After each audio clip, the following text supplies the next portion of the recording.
सत्संग क्यों जरूरी है, किस लिए जरूरी है और सत्संग में आना चाहिए, ये संत पीर फकीर हमेशा बोला करते हैं। तो सत्संग का मीनिंग मतलब क्या है? सत्संग, सत सच सत्य एक ही है। ओम हरि अल्लाह वाहिगुरु गॉड खुदा राम। उसके अलावा दुनिया की हर शय बदल जाती है, हर चीज बदल जाती है, पर भगवान ओम हरि अल्लाह वाहिगुरु राम ना कभी बदला था, ना कभी बदला है और ना कभी बदलेगा। वो सच था, सच है और सच ही रहेगा। तो हर समय, हर पल, हर जगह वो मौजूद है। दुनिया में ऐसी कोई चीज नहीं जो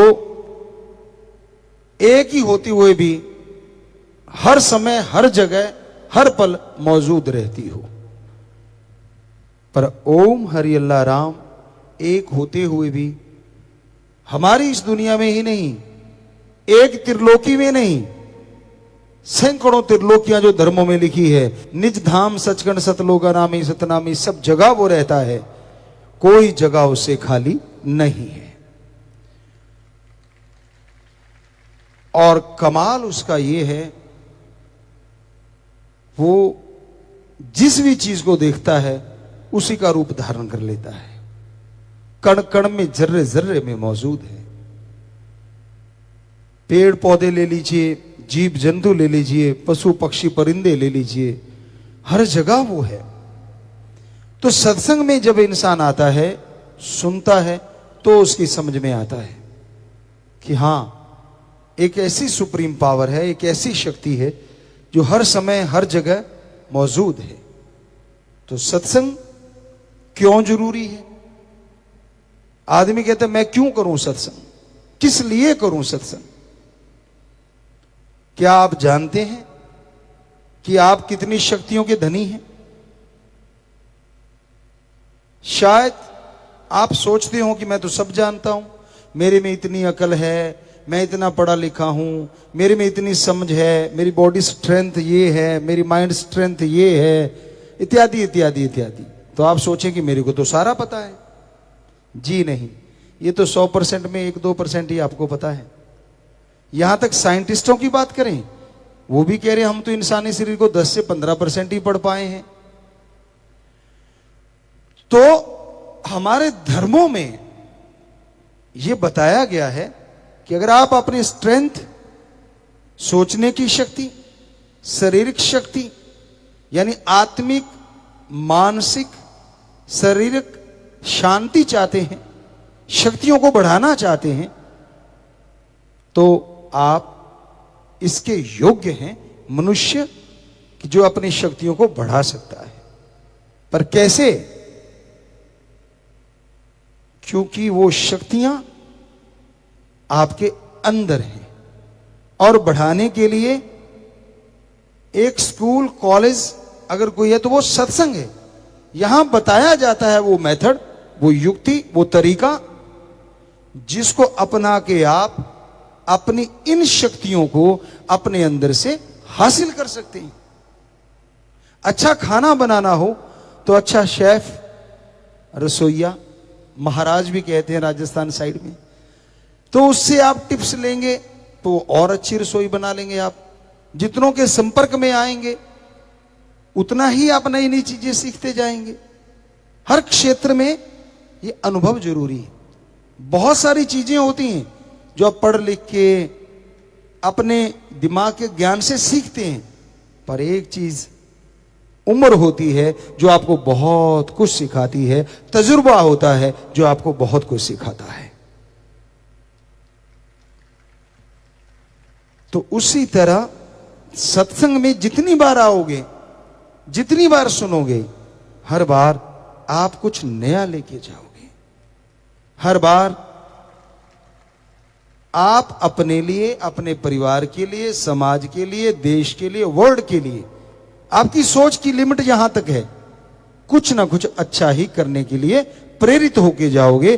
कभी भी सत्संग में घर पाड़ने के लिए या बर्बाद करने के लिए नहीं सिखाया जाता। आज सत्संग को अगर छोड़ दें, संतों को छोड़ दें, सच्चे संत, बाकी समाज में ज्यादातर लोग दुखी हैं। और दुख का कारण जब आप सुनोगे, हैरान भी होगे और मानोगे भी, स्वीकार भी करोगे।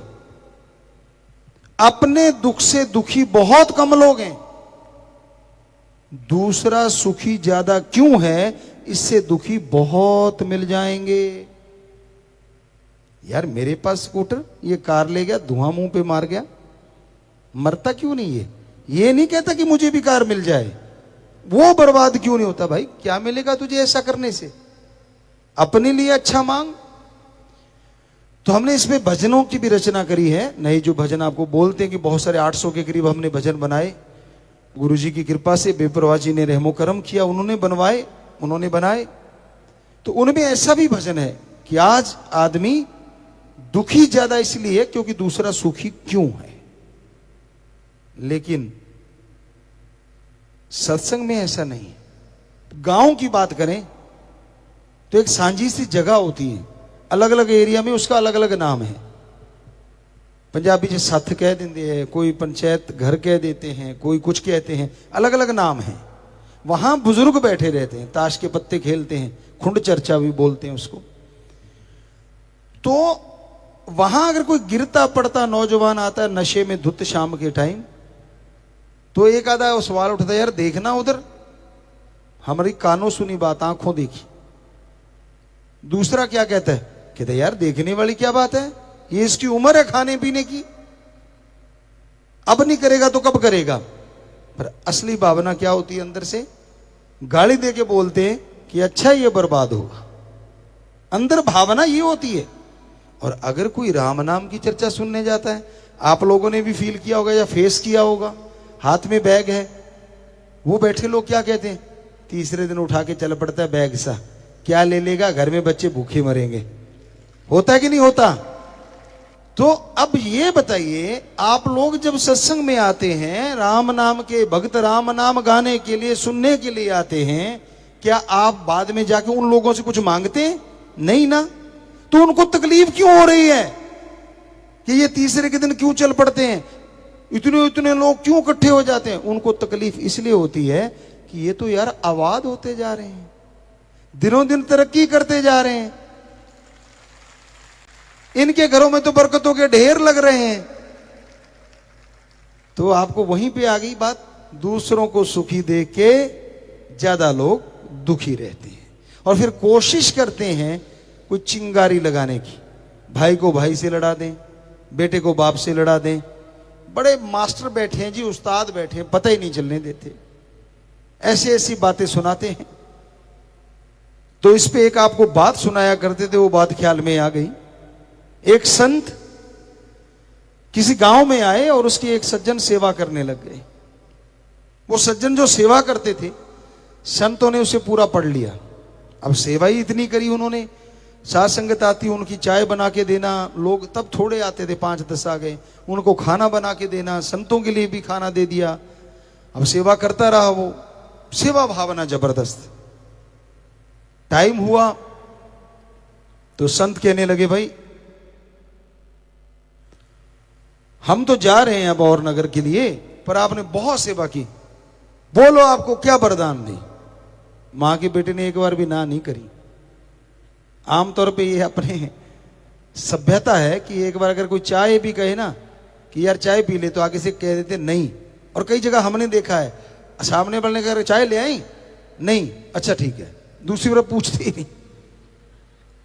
आप लोग कहीं ना कहीं देखा होगा, हमने देखा है जी, बिल्कुल देखा है, एहसास किया है। और कई ऐसे होते हैं पूछते ही नहीं। अब पूछना क्या है, कोई मेहमान आया है, हमारे तो धर्मों में लिखा है मेहमान तो एक तरह से भगवान की तरह होते हैं। भाई आए हैं तो मतलब सत्कार करने के लिए, वो भगवान नहीं बन जाते। मतलब इसलिए कहा गया था हमारे पाक पवित्र वेदों में कि भाई सत्कार करना, इज्जत करनी है आए हुए की। तो ऑब्वियसली पता ही है कि भी चाय लानी है तो वो पहले ले आते हैं, पूछने वाले में डाउट होता है। तो इसलिए उसने सीधा ही कह दिया, क्योंकि वो तो पता नहीं संत मुकर ही ना जाए। कहते क्या चाहिए बोल बेटा। कहता जी ऐसा कोई मंत्र दे दो जो मैं चाहूं वो मिल जाए। अब कितनी बड़ी चीज मांग ली। संत मुस्कुराए, जानते थे ये तो बड़ा ईर्ष्यालु है, गड़बड़ हो जाएगी, अगर ये ऐसा करता रहा तो इसने किसी को जीने नहीं देना। कहने लगे बेटा याद रखना दो बातें। पहली बात, जो तू मांगेगा तेरे पड़ोसी के दुगना आएगा, क्या तुझे मंजूर? कहता जी मंजूर है। दूसरी बात, किसी का शारीरिक नुकसान करेगा तो तेरा हो जाएगा, किसी दूसरे का नहीं होगा। कहता जी मैं क्यों करूंगा? ठीक है जी, दोनों मंजूर है शर्तें। कहते ठीक है फिर ये ले मंत्र दे दिया जी। अब घर में आया बड़ा खुश गिनती करी कितने परिवार के मेरे 4-5 जितने भी थे, मंत्र का किया जाप। कहता आने दो 36 प्रकार का भोजन सबके लिए। अब थालियां आ गई जी झट से। अभी वो कौर तोड़ के मुंह में डालने लगा था, घर साइड वाले घर में शोर मच गया। तो उसने उस दीवार के ऊपर से देखा कि चक्कर क्या है, बरामदे से होते थे खुले, वो देखा उसके 4 आई हुए, उधर 8 थालियां आई हुई। पिस्सू तो पड़ने शुरू हो गए। जो सेवा करता मैं मर गया, ये बैठे बिठाए डबल ले रहे हैं। कोई नहीं, चलो भूख लगी थी, खाना खाया, खाना तो स्वादिष्ट होना ही था। अब गए भी रूहानी खाना था। बहुत खुश हुआ, सारा परिवार खुश हो गया। तो तब बैलों से खेती करते थे। कहता जी ऐसा है, मैं चलाता हूं, मेरा बेटा चलाता है, तो हमारे 2 नगौरी बैलों की जोड़ियां आ जानी चाहिए। अब वो खाना खा के बाहर निकला, देखा खूंटे पे 4 बैल खड़े हैं पूरे गजब के। बड़ा खुश हुआ। अभी आप जाके हाथ ही रखा था, देखा पड़ोसियों पे शोर मच गया। अब हाथ धीरे ही चल रहा था, क्योंकि पता था उधर शोर मचेगा। देखा ऊपर से दीवार के, उधर 8 बैल खड़े। पंगा पड़ गया यार। गालियां देके कहता है सेवा करता मैं मर गया, ये बिना वजह पंगा ले रहे। अब नहीं मंत्र का जाप करूंगा, ये कोई बात थोड़ा ना है। चुप हो गया। पर अंदर जलन, आपको अभी कहा था दूसरों का सुख देख के दुखी। अब भाग गया बाहर वाले कहते यार उदास सा दिखता है। कहते यार क्या उदास दिखता हूं, बाद में कभी बताऊंगा। घर वालों ने जोर दिया कि यार तू कुछ और भी मांग ले। कहता चलो ठीक है। कहते ये घर देख अपना कितना गंदा हुआ पड़ा। अब उसको जी करे मांगू कि ना मांगू, पता था होगा क्या। अब घर वालों ने प्रेशर डाला, मान गया। मंत्र का जाप किया। कहता जी आलीशान घर बन जाए। वैसे वो देखा खाली जगह हुआ करती थी, जिसे नोहरा या बेहड़ा साइड में होता था, इधर घेर कहते हैं शायद यूपी साइड में। तो वो एरिया का था। देखा उधर तो वो महल बना खड़ा है। अभी वो उधर देख ही रहा था, पड़ोसी के 2 बन गए। कहता है इसीलिए तो मैं कह रहा था मत लो पंगा, हटे नहीं ना, वो देखो उधर। अब सारे चुप हो गए। कहता अब नहीं, अब मुझे तंग मत करना, कुछ नहीं मांगना मैंने। अब बेचारा चुपचाप। पड़ोसी बड़े खुशी, यार कुछ किया नहीं कराया नहीं, ये तो बड़ा मजा आ रहा है। वो तो शोर मचाएंगी, नाचेंगे, आएंगी, उसको लगे जहर जैसे। क्योंकि ना मेरा कोई नाम, ना मेरी कोई वाह है, मेरी वजह से सारा कुछ ले रहे हैं और ये नाचे क्यों दे जा रहे हैं। हालांकि उन्होंने बेचारों ने उसका कुछ बिगाड़ा नहीं था। चला गया। कई यार दोस्त होते हैं, आपको कहा ना बड़े मास्टर होते हैं, आप जानते ही हो, कहने की जरूरत नहीं। तो वो दुनिया में गया और कहने लगा यार मेरे साथ तो बड़ी गड़बड़ हो रही है। कहने लगे क्यों, तू बड़ा उदास, और यार तेरे तो महल मोल पता नहीं तू कहां से रातों रात कौन सा जादू टोना कर आया। कहता कौन से महल। कहते नहीं यार तेरे खेत में बैल भी बड़े बढ़िया चल रहे थे। कहता मत पूछ यार। कहते तो भी वो संतों के की थी सेवा। कहते हाँ। कहता उन्होंने मुझे वरदान दिया, लेकिन पड़ोसी के डबल हो जाता है। साइड पे ले गया, कान में कुछ फुसफुस आया। मास्टरों का काम ही होता है, अगलाई डब्बू को तकानते। उसका क्या जब बिगड़ना था। अब वो गया और जाके मंत्र का जाप किया। कहता हे भगवान, मेरे गेट के आगे एक कुआं लग जाए। अब उसके कुआं लग गया, पड़ोसी के 2 लग गए। कहता बन रही है बात। कहता यार सिखाया तो उसने बढ़िया है। संतों के वचन भूल गया। क्या, किसी का नुकसान, शरीर का नुकसान मत करना। अब मंत्र पढ़ा और कहने लगा हे भगवान हमारी एक आंख फूट जाए। वो सारा परिवार की एक आंख फूट गई। अब उसने एक आंख से देखा हो क्या रहा है, होना क्या था। वचन थे संतों के कि अगर तू किसी का शरीर का नुकसान करेगा, तेरा हो जाएगा, पड़ोसी का नहीं होगा। तो जरा सोच के देखिए, अगर आज ये वरदान पूरी दुनिया में हो रहा हो तो क्या होगा। आंख तो नहीं बचेगी किसी की। बुरा ना बना लेना भाई, सारे एक जैसे नहीं होते। बहुत अच्छे लोग भी हैं, बहुत नेक लोग भी हैं, पर ये बात से आप एग्री जरूर होंगे कि दूसरों के सुख को देख के जलने वालों की गिनती ज्यादा है। हकीकत में है ये बात। तो सत्संग में आओगे तो समझ आएगी। अरे मांगना है तो अच्छा मांग लीजिए। किसी की कार देखते हो, ये मांग लो मेरे लिए आ जाए, और मेहनत करो। ये क्यों कहते हैं कि वो उल्ट जाए उसकी कार, पलट जाए उसकी कार। अच्छा मांगो, नेक चीज मांगो। पता तब चलता है जब आप सत्संग में आते हैं। उसके आए बिना कुछ भी पता नहीं चलता, समझ ही नहीं आती। अब बुराई का कोई स्कूल कॉलेज नहीं होता। समाज में, वर्ल्ड में है, पूरी दुनिया में है, इंसानों में है। कहां है स्कूल बताइए। निंदा करने की हुई कोई ट्रेनिंग कहीं पे? हमारे उठने की देर है देखना। सारे नहीं करते, पर थोड़ी थोड़ी तो जरूर आदत सी पड़ी हुई है। वो ना भैंस थोड़ी सी चाट खा के दूध दे देती है, आटा डालते ना ऐसे, तो फिर आराम से टिकी रहती है। आप जानते किसान भाई, गऊ भैंसों को डालते होते ना वो चाट की आदत पड़ी हुई है। कितने ही समझा लें हम, देखना वो कैसी बैठी थी, देखना वो कैसा था। तो आप सारे जानते हो, मेरे आगे सिर कर दिया, मुझे जानबूझ के किया, ऐसे थोड़ा ना। अब चाहे उसकी हाइट ज्यादा हो, बेचारी का हो गया भाई, तो आगे निंदा चुगली नहीं बाजा है। आप कितने ही समझा लें, चाट थोड़ी थोड़ी चलती रहती है। फिर चापलूसी चलती है। अब आपके पास आप बड़े अमीर हैं, राज पहुंच है, बड़ा ओहदा है, तो जी फिर मत पूछो। पंजाबी जी कहते कौली चट, बुरा ना मनाए उपराओ। कोई निकल जाती है बात, मुंह में आया रहती नहीं, पहचान ही नहीं आती। आप कुछ भी बोलो, कई तो ऐसे होते हैं आपके बोल को गिरने नहीं देते। हाँ जी बिल्कुल ठीक है, आप जो बोल रहे बिल्कुल सही है। हम भी फेस करते हैं ये चीजें। हम कौन सा झूठ बोल रहे हैं। हम कुछ कहते हैं हाँ जी बिल्कुल। हमने कहा टिक भाई, अभी तो आधी बात हुई है, हमें पूरी तो कर लेने दे। तो ये चलता है। ये दूसरा ये हो गया। तो क्या चापलूसी की कहीं ट्रेनिंग है? कहीं निंदा चुगली के स्कूल हो, चापलूसी करने के कहीं स्कूल हो, बेईमानी करने के कहीं स्कूल हो, कैसे किसी की जेब काटनी है इसके कोई स्कूल हो? शायद थोड़ी ट्रेनिंग देते होंगे जेब काटने की तो शायद। तो कितनी और बुराइयां हैं। काम वासना है, क्रोध है, लोभ है, मोह है, अहंकार है, मन है, माया है, बहुत सारी चीजें हैं। क्या इनकी ट्रेनिंग है कहीं पे? नहीं है। ऑटोमेटिकली इंसान के अंदर रजो तमो सतो गुण हैं, उनको अवगुण के में बनाते हुए पता ही नहीं चलता कब। वैसे तो ये गुण है, पर अति हो जाए तो ये अवगुण हो जाते हैं।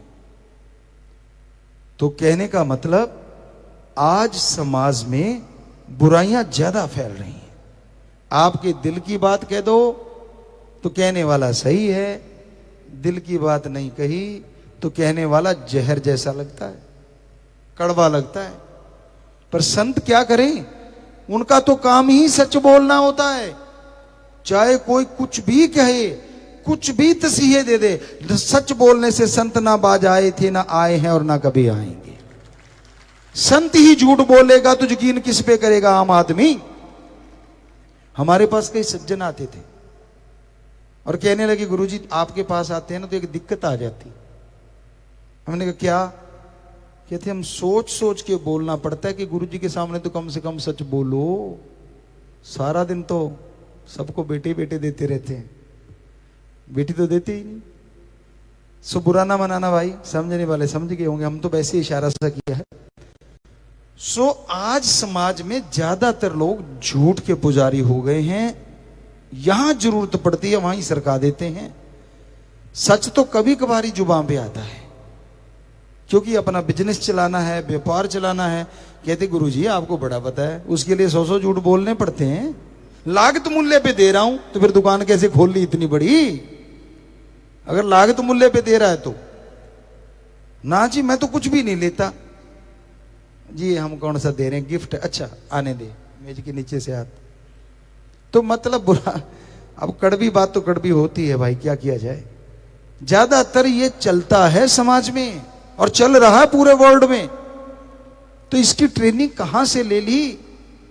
बीच में उस्ताद बैठे होते वहां से तो ले ली होगी, लेकिन क्या इसके स्कूल कॉलेज यूनिवर्सिटी है कोई इन चीजों की?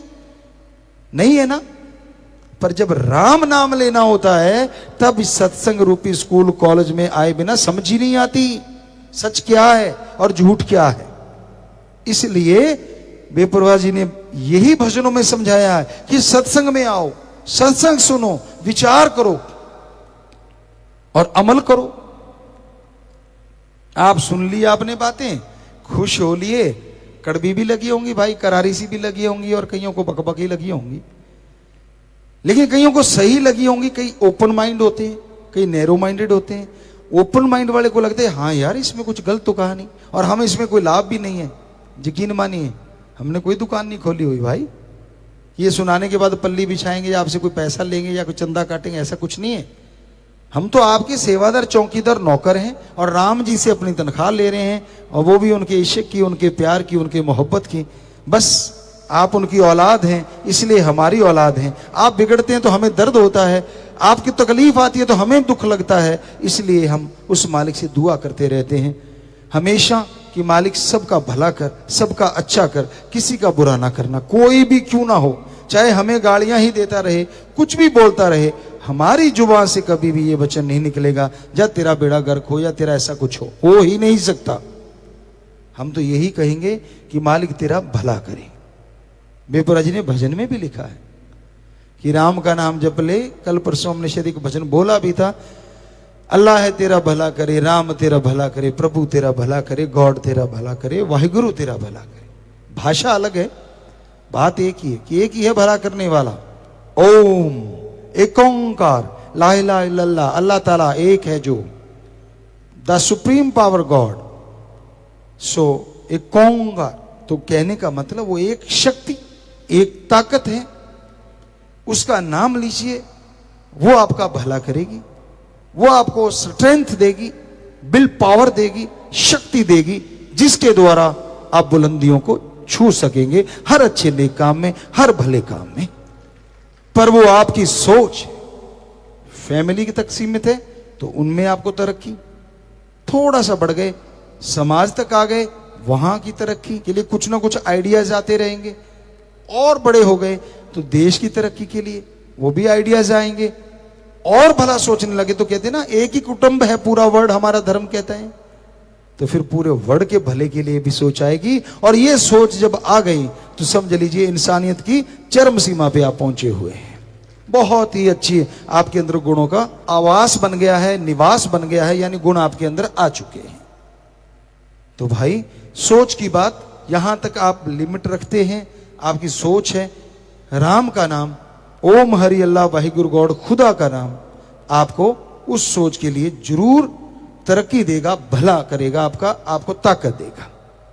इंसान इंसान है, भगवान में कमी कोई नहीं निकाल सकता, इंसान में कमियां हो सकती हैं, इसमें कोई दो राय नहीं। सतगुरु में नहीं हो सकती, पीर फकीर संत सच्चे रूहानी सूफी नहीं हो सकती। दुनिया लाख कहे कुछ भी कहे, कबीर जी को क्या छोड़ा, श्री गुरु नानक देव जी महाराज को क्या छोड़ा, कितने संत पीर पैगंबर ले लीजिए आप, और आज उनकी वाणी को हर कोई नमन करता है, सत्कार करता है, इज्जत करता है। सो कहने का मतलब, बाकी आपसे अगर गलती हो जाती है पर आपके अंदर हिम्मत दी है भगवान ने, खुद मुख्तियारी दी है, यानी खुद को अपग्रेड करने की या लो ग्रेड करने की मालिक ने शक्ति बख्श रखी है। आप चाहो तो अच्छे कर्म करके भगवान को भी देख सकते हो इस मृत्यु लोक में, और अगर चाहो तो राक्षस भी आपसे शर्मा जाए, वो आपके ऊपर निर्भर है। तो इसलिए संतों का काम सत्संग में बताना होता है, समझाना होता है, और ना किसी से बैर ना किसी से विरोध होता है, सबका भला मांगना, सबके लिए भले के लिए दुआएं करना उनका जिंदगी का मकसद होता है। सूफी संत, रूहानी संत क्या होते हैं? समाज में रह के समाज का भला करना उनका कर्तव्य बन जाता है, क्योंकि भगवान की जो भी औलाद है उसको वो अपनी औलाद समझते हैं। संतों के कई प्रकार होते हैं। सुन समाधि में बैठे रहते कि जंगलों में जाके, वो भी संत हैं। ये नहीं कि उनमें कोई कमी है, अलग श्रेणी है। और कोई अलग तरह से, कोई अलग तरह से। लेकिन सूफी रूहानी संत का मतलब ये होता है कि वो जितनी भी प्रकृति है, प्रभु की बनाई सृष्टि है, वो प्रभु को अपना सब कुछ समझता है और इसलिए प्रभु की बनाई सृष्टि को अपनी औलाद की तरह समझता है। चाहे वो औलाद माने ना माने। औलाद तो आजकल अपने मां बाप को नहीं मानती, आपने देखा ही होगा। अब तो कहने सुनने की जरूरत ही नहीं है। तो ये जरूरी थोड़ा ना कि सारे हम अगर मान रहे हैं कि वो हमारी औलाद है, हमने तो मान लिया। ये जरूरी नहीं है कि हम आपसे अपेक्षा करें कि आप भी हमें अपना इसी तरह से मानोगे। हो सकता है आप हमें देख देख के पता नहीं क्या सोच रहे होंगे। वही वाली बात जो वरदान मिला था। तो अलग अलग भावनाएं, और बहुत सारे सज्जन होंगे जो ओपन माइंडेड है कि हाँ पीर फकीर गुरुजी तो सच कह रहे हैं, संत सच कह रहे हैं। सो कह तो हम सच ही रहे हैं, लेकिन रिएक्शन अलग अलग हो जाता है, वो अलग बात है। उसका मीनिंग से लोग अलग अलग निकाल लेते हैं, ये भी एक अलग बात है। नजरिया अलग अलग होता है, ये तो सारी दुनिया जानती। सके दो भाइयों के एक जैसे हाथों के निशान नहीं होते, आंखों के निशान नहीं होते, और ये छोड़िए एक जैसे नसीब नहीं होते, एक जैसे कर्म नहीं होते। एक ही मां के पेट में रहे और एक ही बाप के खून से बने हो, फिर भी अलग अलग। तो इसलिए भाई नजरिया अलग अलग हो सकता है, लेकिन हमारा जो नजरिया बिल्कुल क्लियर है, क्रिस्टल क्लियर कहते हैं, बिल्कुल साफ है। जैसे एक शीशे के गिलास में पानी होता है बिल्कुल फिल्टर वाला, उसी तरह हमारा नजरिया तो फिल्टर वाला है कि हम तो जिंदगी का मकसद हमारा यही है। ओम शास्त्र नाम श्याम मस्तान दाता रहबर का MS जी उन्होंने हमें बनाया, वही करवा रहे हैं। शुरू से ये मकसद है कि पूरे समाज का, पूरी सृष्टि का भला करना है, और जरूर करना है। कर रहे थे, कर रहे हैं और करते रहेंगे बिल्कुल। और कोई कुछ भी हमारा कोई नियत नहीं है, ना कुछ बड़ा बनने की। हम तो चौकीदार थे, चौकीदार हैं, नौकरों के नौकर हैं। आपका नौकर भी आके अगर हमें कहेगा कि मेरे लिए दुआ करो, हो नहीं सकता कि हम उसका हुक्म टाल दें। हमारे लिए वो हुक्म होगा, हम उसके लिए भी दुआएं करेंगे। होगे ना नौकरों के नौकर। ऊंचे इसलिए बैठना पड़ता है, नीचे बैठेंगे आप खड़े हो जाओगे। ये कैमरों में नहीं आएगा, ये ढूंढते फिरेंगे किधर है। तो जो बोलने वाला होता है, ये मनोविज्ञान है। नेचुरली आदमी चाहता है कि वो मेरे सामने बैठ के बोले, मैं उसको देखूं, सिर्फ बोलना ही नहीं। इसलिए वीडियो को लाइक करते ना आप ज्यादा। ऑडियो तो काम चलाऊ काम चल गया, जब वीडियो आ गई कौन पूछता है। आमने सामने बैठ के बातें करेंगे यार, बातें होंगी। ऐसा मतलब पल में अमेरिका पहुंच जाते हो आप, अमेरिका वालों को इंडिया ले आते हो। सो कहने का मतलब ये चीजें तो जरूर हैं, लेकिन संतों का काम तो वही है, सबका भला करना, सबका भला मांगना, सबके भले के लिए प्रार्थना करना, और कोई बड़ापन नहीं है। और ये ऊंचा बैठना, दूसरा कारण इसका ये भी है क्योंकि हमारे पाक पवित्र ग्रंथों में ये लिखा है, कलयुग में जो सत्संग सुनने आएंगे वो देवी देवताओं जैसे होंगे, ऐसे लोग ही सत्संग में आ पाएंगे। तो हमें इन देवी देवताओं के दर्शन हो रहे हैं, इनमें हमारे सतगुरु प्यारे राम के दर्शन हो रहे हैं। इसलिए थोड़ा ऊंचा होके देखते हैं कि लास्ट वाले में भी हो रहे हैं, आराम से उनको भी देख पाए।